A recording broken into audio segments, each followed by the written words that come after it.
DJ सुमन मलंगिया।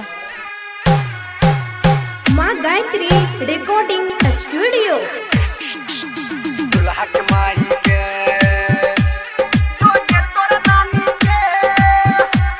अभी आप सुन रहे हैं सुमन मलंगिया एंटरटेनमेंट को। Mix by Kanchan Raj Muzaffarpur. DJ Suman दीवाना।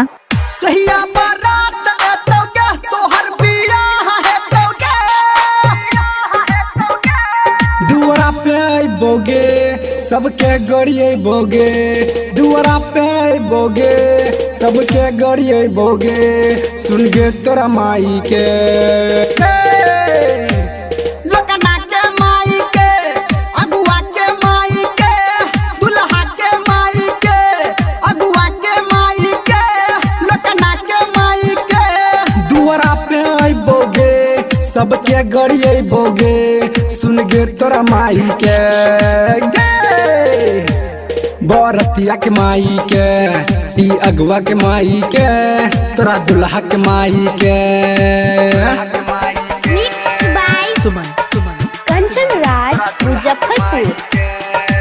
सुमन मलंगिया। प्यार में हमरा तू देला दगा, हम देबो छौरी गे तोरा सजा। हाँ प्यार में देला तू हमरा दगा, हम देबो छौरी गे तोरा सजा। अब बात न मनबोगे तोरा न कनबोगे, अब बात न मनबोगे तोरा न कनबोगे, तोहर क्रिया खाई के